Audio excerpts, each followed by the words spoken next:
Morning. It is so good to be with you this morning. If you have a Bible, I'd love for you to open up to Luke chapter 2. Luke chapter 2. We are in a new month. We're in the month of November, and for the month of October, we were looking through our Scary Prayer series, and starting in November, we're going to start a new series that we're going to call Family Matters.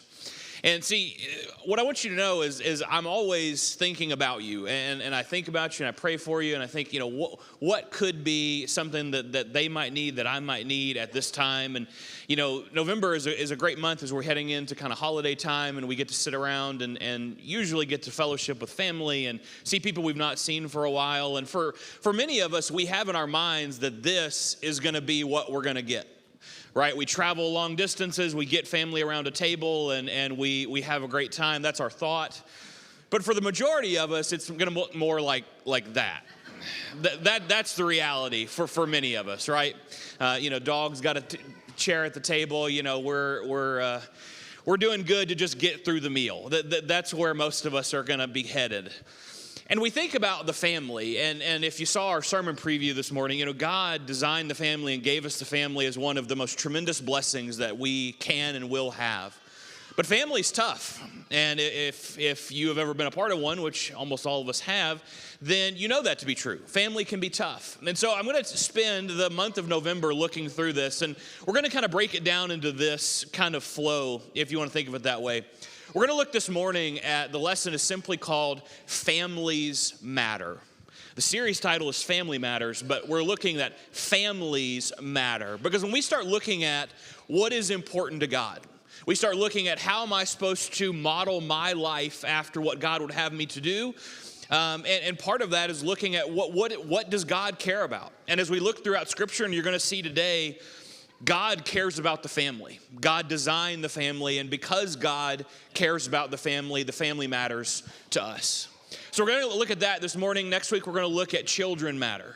That not only just children that we might have, but children that we have influence on, that is the legacy that we're able to leave, right? That the next generation, the church, our families, good or bad, is going to be dependent on how much value and time and training we put into the next generation. We're going to look the week after that at communication matters. The way that we communicate internally, the way we communicate with other people matters, and it determines some of the efficacy and some of the relationships that we're able to have. Relationships, and you know this to be true, have flourished and been destroyed based on good and poor communication, the way we're able to talk to one another. And that extends far beyond just biblical topics. That's kind of in general. We're going to look at how we're able to communicate, and then we're going to end with the mission of the family.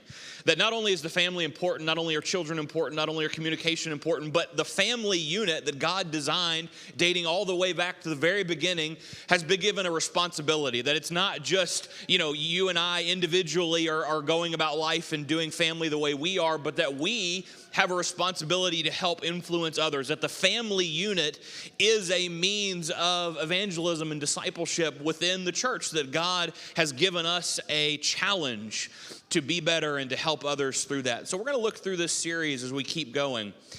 But we're going to start by looking at families matter. And I want to lay kind of a foundation for you. And this is really not just a foundation for this week, but a foundation for the next 4 weeks as we dive into this. The family unit, if we look over the last 100 years, the family unit has changed quite a bit. What's described as the nuclear family, which is the core that society has been built upon for the last 1,000 years. Gilbert and I were talking, if you go back and start doing the research, and a lot of people have, you start looking at some of the most successful nations and societies around the world. Now, this is not just unique to our context here.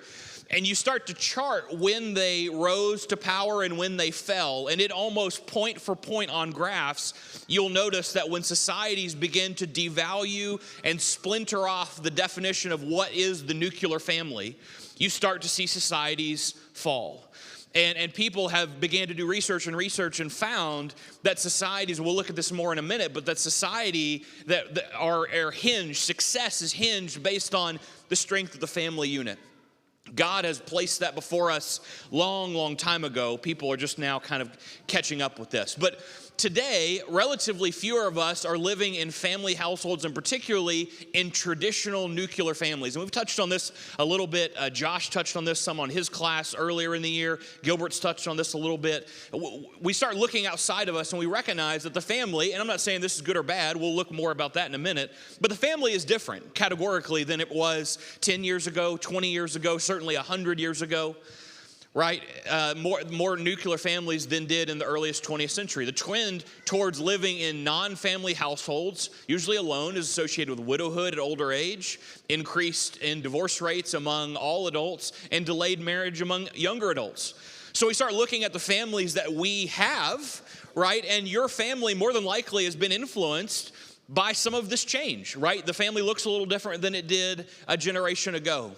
Pew Research, who does a tremendous amount specifically on the family, but they do a lot of things. They did family research and said in 2007, the majority, most Americans, 54% opposed same-sex marriage. 10 years later, guys, 10 years in the scope of societal change is nothing. I mean, that's a blink of an eye.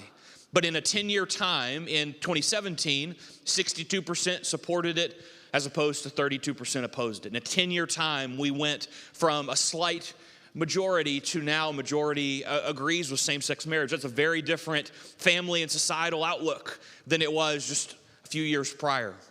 2016, this is still all from Pew. 2016, 20% of people in the U.S. were living in multi-generational households, a record high of 64 million, according to the Pew Research. In 1950, 21% of Americans lived in households with two or more adult generations. The number dipped to 12% in the 80s, but has been on the rise ever since then.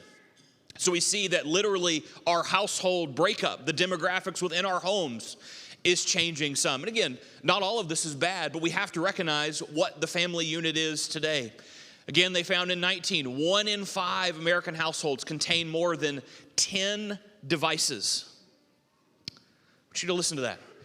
In 1 in 5 American households contain more than 10 devices, as smartphones, computers, tablets. A third of American households have more than 3. 90% contain at least one, and a quarter of adults say that they are almost constantly online. That's a different family makeup than it was 20 years ago, certainly 50 years ago. 100 years ago, it would have looked categorically different, right? Because none of this existed.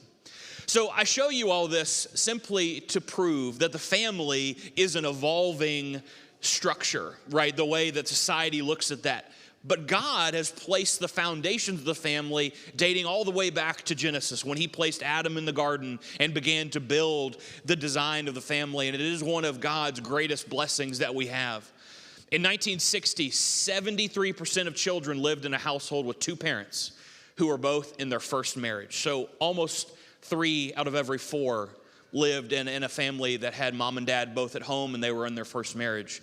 By 2019, only 46% of children today live in that type of family household that was typical only back in the 60s and 70s. The rest live in single-parent households, parents that are living together but not married. Some live with 2 parents who have been married before and brought other family. So again, we look, the family unit is changing drastically. But I want us to go back today and look at, because again, this is going to be the foundations of all 4 weeks. So this is not just unique to today.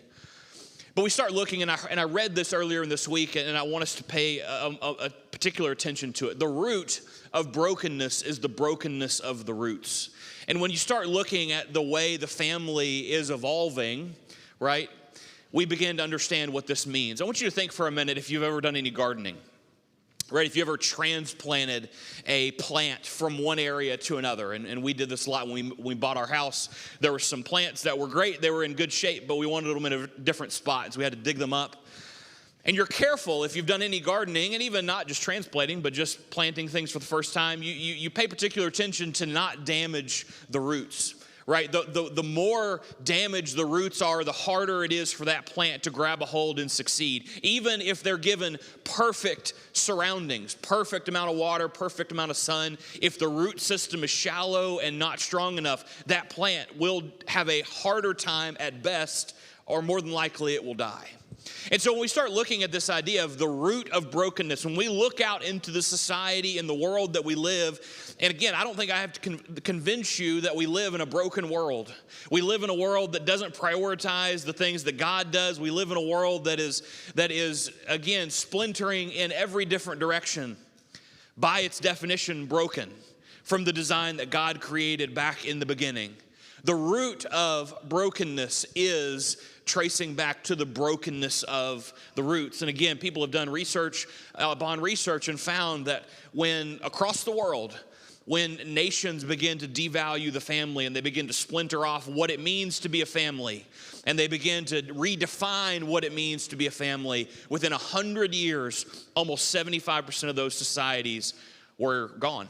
They no longer existed. That's how imperative the family unit is. And God designed it that way, right? This is not by happenstance. This is not a coincidence. This is very much the way God designed it to be.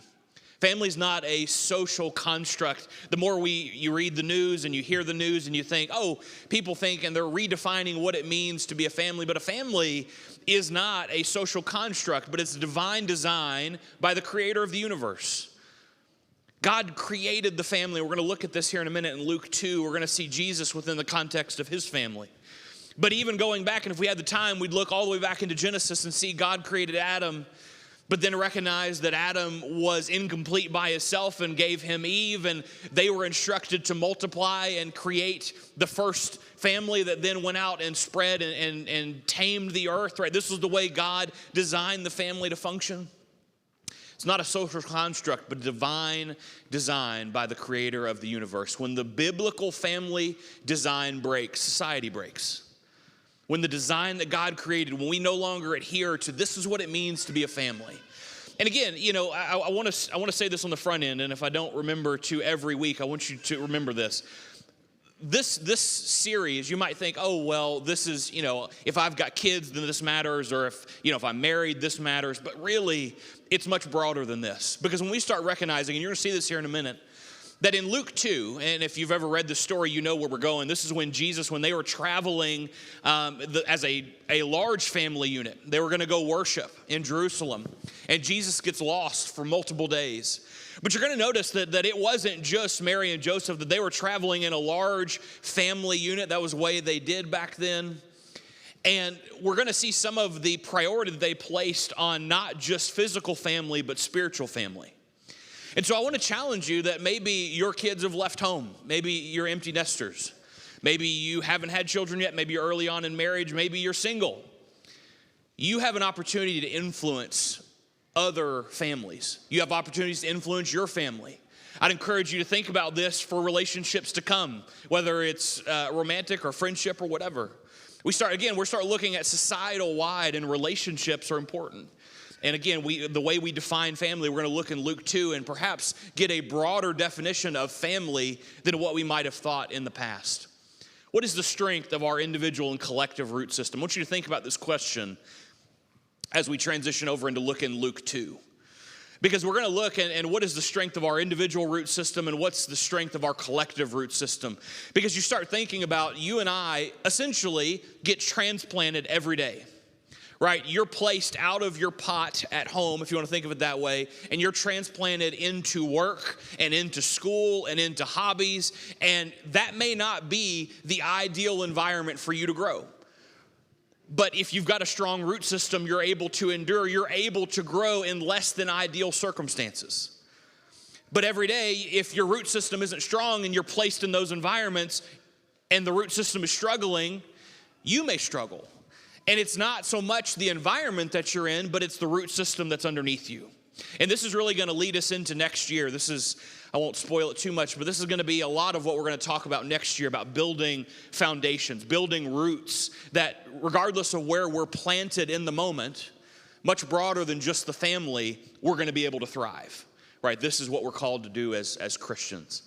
Roots can be repaired. So this is the positive. Roots can be repaired. And we're going to look at 3 ideas out of Luke 2 and looking at Jesus within his family. Give you some ideas to think about as we continue on looking at the family this month. So without any further ado, let's look in Luke 2 together. Luke 2 starting in verse 41. So again, this is now the parents. So this is Mary and Joseph are traveling back to Jerusalem for Passover. So they are traveling a pretty good ways to go and essentially worship. So when you read that now the parents went to Jerusalem every year at the feast of Passover, remember the Jewish kind of pattern and system for worship is different than what it was for the New Testament Christians just a little bit a few years later. So when they're still traveling back, this is worship. This is church. This is spiritual family that they are going to interact with. And it's going to say here in a moment that as is their pattern, right? This gives us an idea that this was a priority to them that they did at every opportunity that they were given.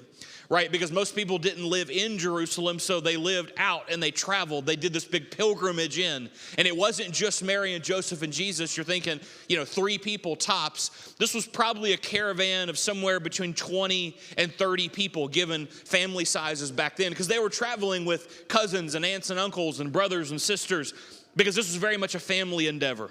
So let's read starting in verse 41, and we'll end the chapter going down through verse 52.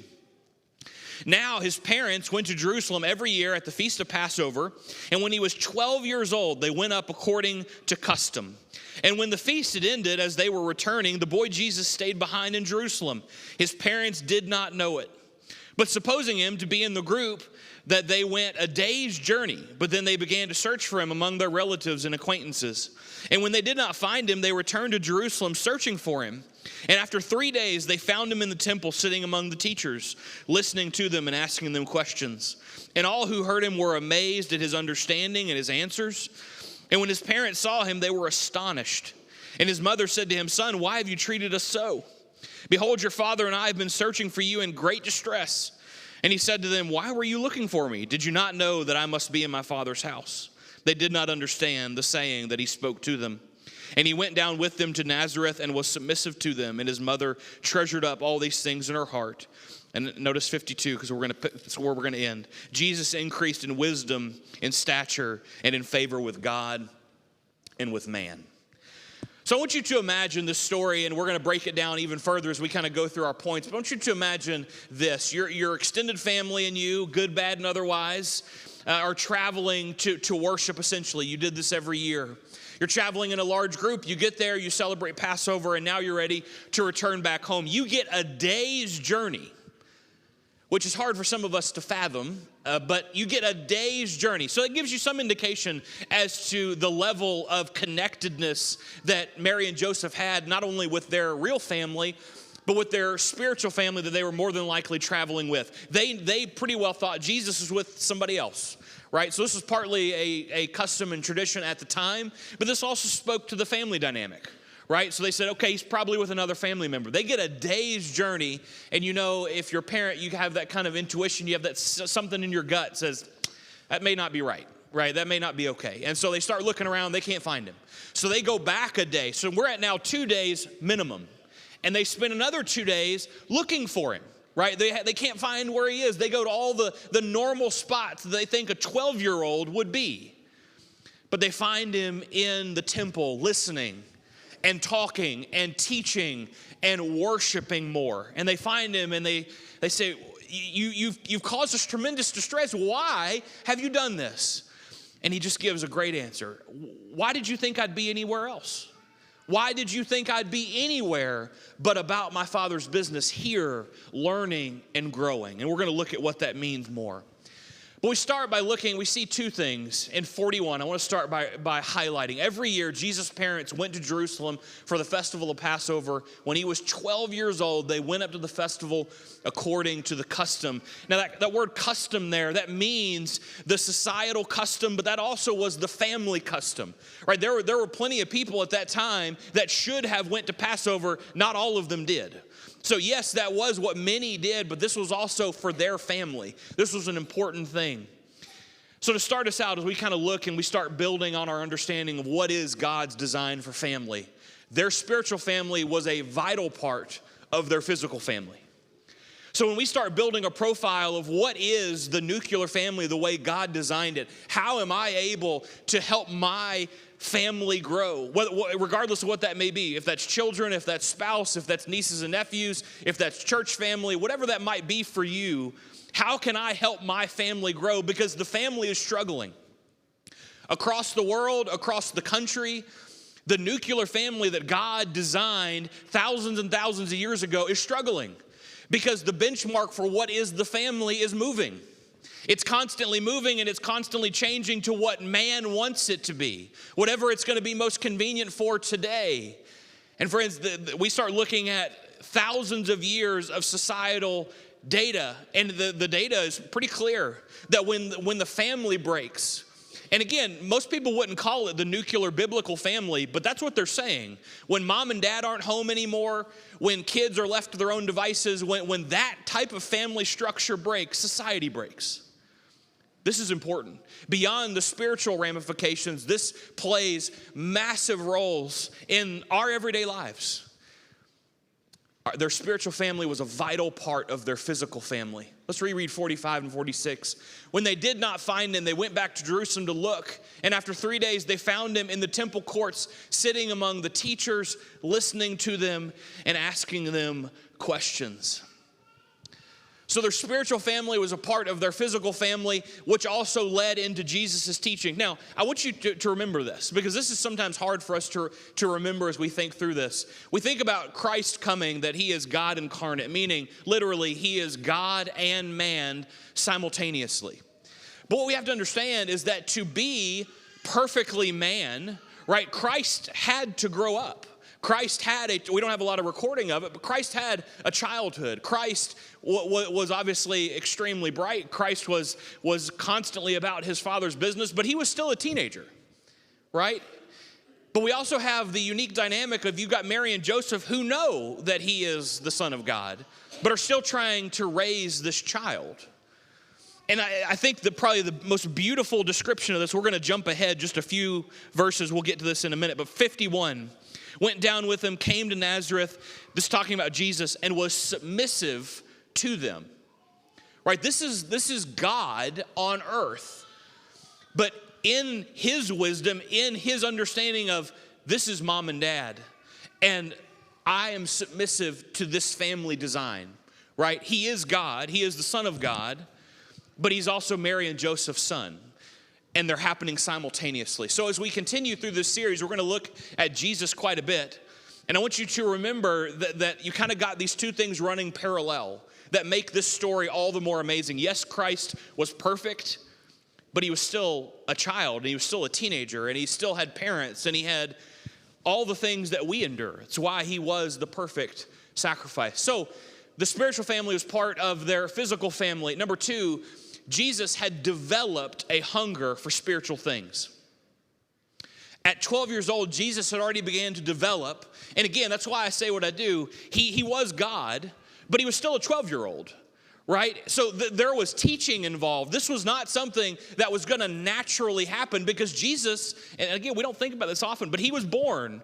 He grew. That's part of why verse 52 is so significant. He increased in wisdom and stature, in favor with God and men. It meant that he went from a lower level and he grew.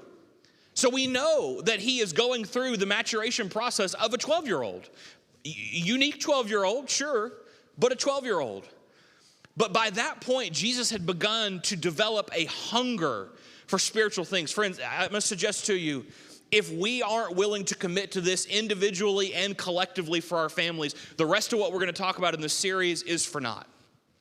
If we don't prioritize developing a hunger for spiritual things and trying to give that to our children, trying to give that to the next generation, we're in dangerous business.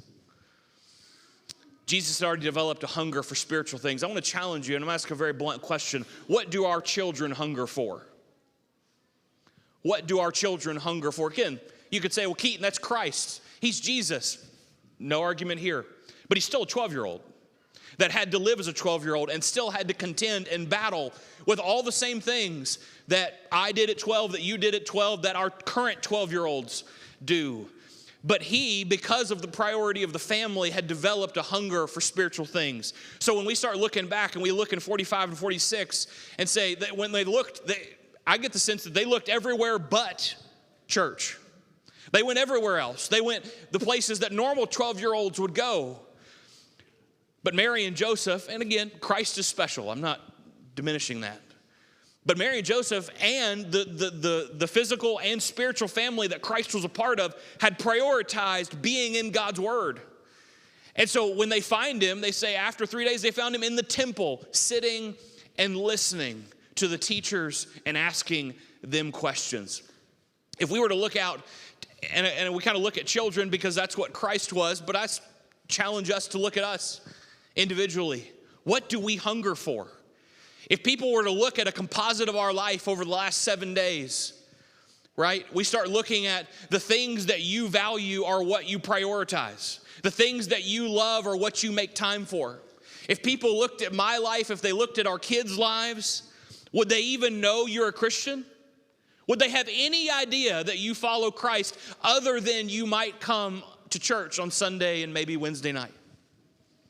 But the rest of the week, your life looks completely different. Or is it the opposite of that? Is it more like Christ, where even if you weren't at church Sunday or Wednesday night, it's obvious to anybody that looks that you follow Christ because that's what your life is about? I'm spending time in God's word. My kids prioritize spending time in God's word because mom and dad do. We push everything else off. That when we start making our schedule for the week, church is first. Church is the immovable object that everything else works around.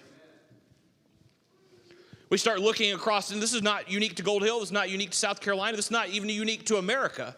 But you start looking at our families across the world that are getting busier and busier, and you wonder, where's the priority at? What do our children hunger for? Maybe more bluntly, what do mom and dad hunger for? Because what mom and dad hunger for are what children are going to hunger for. And we wonder why the family is going the direction it is. But again, I come back to roots are repairable. We're not too far gone. Let's reread 47 through 50. Everyone who heard him was amazed at his understanding and his answers. When his parents saw him, they were astonished. You know, and I read through this, and the more I read this, the more I get the understanding that it wasn't as much they were surprised at what he was saying, because again, he is God. He is going to have certain things, but he's still 12. And I think that kind of juxtaposition is what was so amazing, was not only, we know he's the Son of God, but he's still a 12-year-old, right? He still does things like a 12-year-old, but he's here talking with the teachers of the day. They were astonished by this. When his parents saw, they were astonished. His mother said to him, "Son, why have you treated us like this? Your father and I have been anxiously searching for you." You can imagine the panic, right? You have seen me in this kind of panic. When our kids go this way, you know, my mind's, well, you know, Brooklyn's out. She's already abducted. You know, she's out the front door. Somebody's ran her over. You know, that's where our minds go. And they were without him for 3 days. I'd have been a wreck. It would have been. So when she says, "Son, why have you treated us like this?" You understand what that feeling is, right? You've been there. I've been there. Why have you treated us like this? Your father and I have been anxiously searching, but Jesus gives the best answer. Why were you searching for me? As if to say, why is this not the default when you wonder where I am? Don't you know? Because I've prioritized being with my Father. So if you can't find me, that should be the first place you look. Didn't you know I had to be in my Father's house? I had to be in my Father's house. There was no other option. And again, I can already hear it. Keaton, this is Jesus. I understand that. But he is a 12-year-old that has a mom and dad, that has a family that's not perfect. Christ was perfect. His family was not. Remember that he grew up in a family like we did, that had to contend with the good and the bad. But he made a choice, and his family supported him in that choice. And that is what I want us to grab a hold of this morning. Because your family's not perfect, and neither is mine. You and I aren't perfect. But we can strive to build the family structure very similar to what Christ lived in. Because again, the ones making the choices, the ones that are actually building the family unit, Mary and Joseph, are not perfect. Christ was submitting to mom and dad, who are normal, everyday people like you and me that just happened to be given an incredible son. You and I can model our families after this. But they did not understand what he was saying to them, and he went down to Nazareth with them and was obedient, or your Bible might say submissive to them. But you notice his mother treasured all these things in her heart, which is a super interesting line. The only thing I can tell you that as I read through this, there's a lot of speculation as to what exactly this means. I don't think it meant that she was treasuring that he was lost. I don't think it meant that she was treasuring the worry and the fear. I think what it meant is that she was treasuring her son growing inside the family. That she's treasuring the moments that she has with her son, seeing him prioritize spiritual things and getting to be a part of that. Friends, that is a sentiment that you and I still get to have. We can have that choice with our family, with our children, to see, and again, this is not just unique to children. We can see adults make this same priority, make the choice to say, I want to be about my Father's business. 52, and he grew in wisdom and stature and favor with both God and man, which leads us to number 3. Jesus' growth happened within the context of a family. Families matter. When we see Jesus, one of, if not the most well-known text regarding Jesus' early upbringing. We don't have much else. This is kind of the one. And again, it capstones with Jesus was growing in favor with both God and man. And all of this was done within the greater context under the umbrella of the nuclear family. Mom and dad, spiritual family that supported mom and dad, prioritizing being in spiritual things. And then as he began to grow, it was within the context of a family. So as we continue and we look in our Family Matters series, again, we're going to look at a lot of things. We're going to look at children. We're going to look at communication. We're going to look at the mission of the family, how we're able to not only grow as a family, but go out into the world that is broken and potentially offer healing through Christ, and that they may see the Father through us, through our family units. But friends, families matter. Families matter. Family, let me say this so you know I hear you. Family is hard. Doing family right is even harder. Doing family the way God designed family to be is the hardest aim that Christians could have. Because it means sacrifice, it means priority. It means not doing the things that I would want to do, but doing them the way God would have me to do them. But we see within the context of even Christ's own family, Mary and Joseph prioritized this, and you see the result of Christ in the midst of that.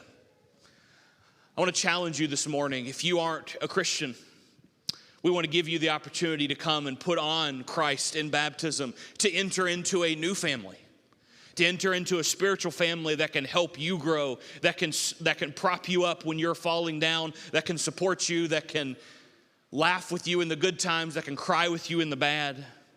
But maybe you need prayers this morning. Maybe it's because of family. Maybe it's something else entirely. We'd love to help you if we can. If we can do anything for you this morning, would you come let us know about it as we stand and as we sing together?